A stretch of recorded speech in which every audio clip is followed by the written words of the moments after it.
गुरुर्ब्रह्मा गुरुर्विष्णू गुरुर्देवो महेश्वरा गुरुर्साक्षात् परब्रह्म तस्मै श्री गुरुवे नमः. Namaste friends. Here I am with the second part of second chapter. As we have seen already that Arjun is very confused and disturbed and doesn't want to kill his near and dear ones. So he has requested Sri Krishna to guide him, and Sri Krishna is doing so. In our life, thoughts or bhavas are very important. Thoughts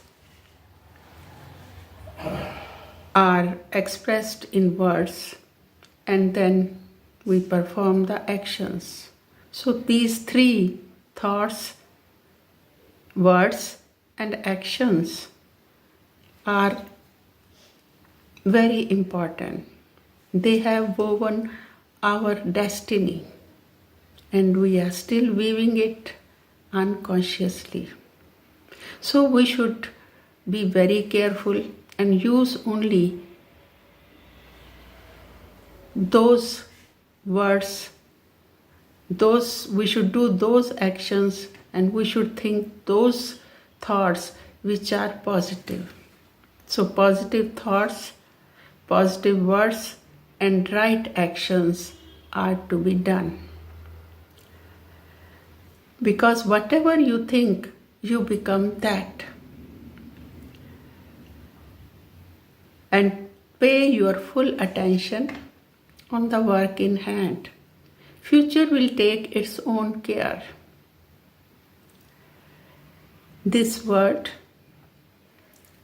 in which we are today is a great drama of that great dramatist whom we may call God, Brahman or energy. And we are just playing our parts in given time and space.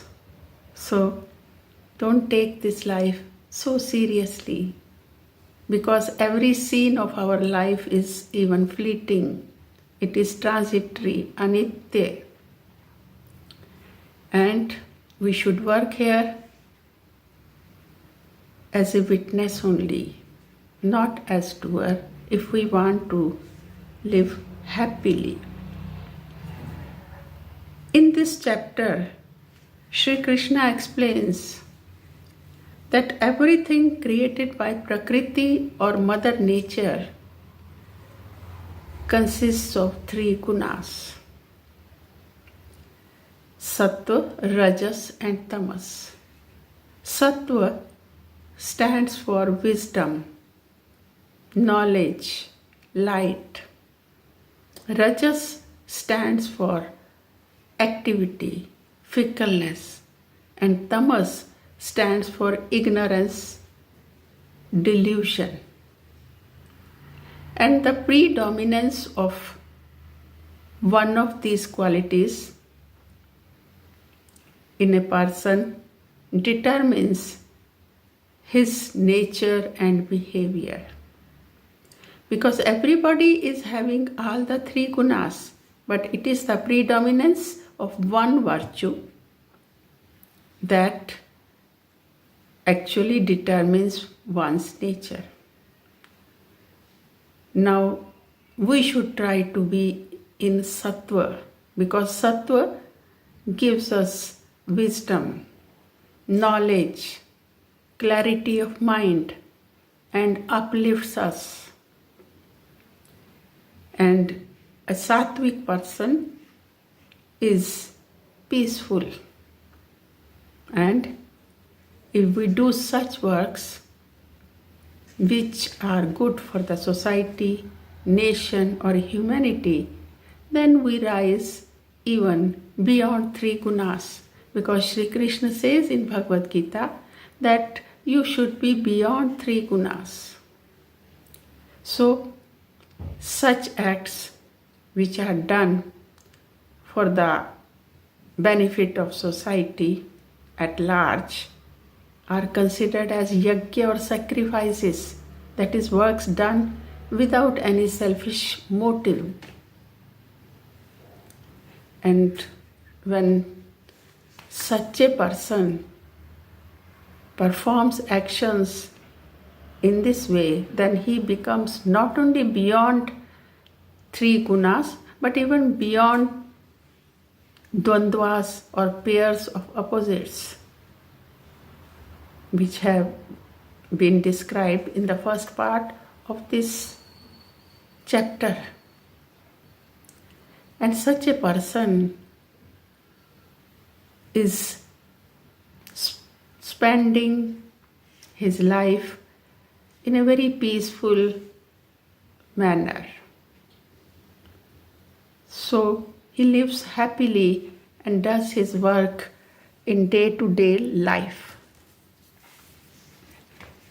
In the end of the chapter, Sri Krishna says that one should try to live or forgive calm or desire.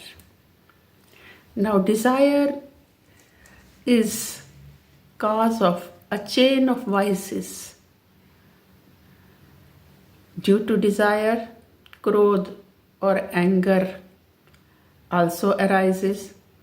Then there is lobh or greed, moh, attachment, and even so much so that in the end, due to this desire, even memory loss is there and intellect is destroyed.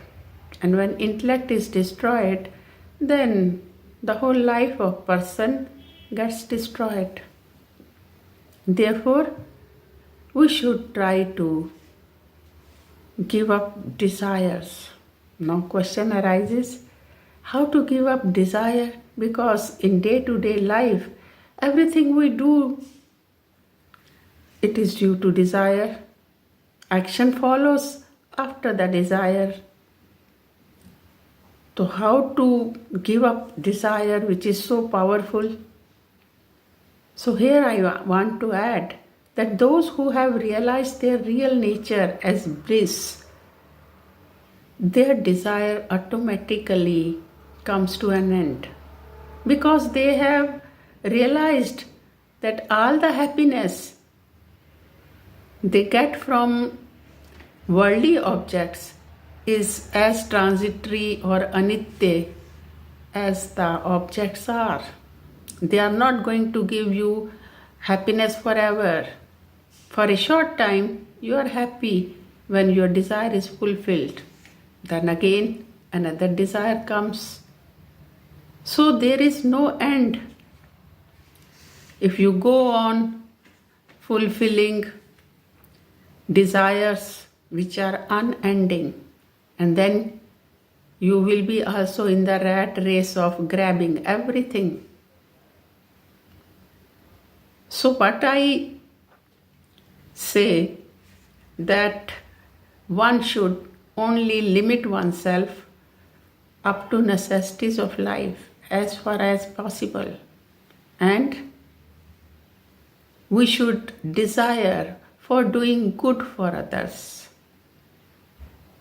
Money is definitely very important for this worldly life and it is required, but we should not be that money minded that we are running after money all the time, because it gives us only restlessness, unhappiness, dissatisfaction. So we should try to do or try to be desirous of doing good of others. And in this way, slowly, our desires will decrease and there will be peace in the mind. That's all. With these words, I finish my video, and thank you so much for being with me. Hope to see you next video.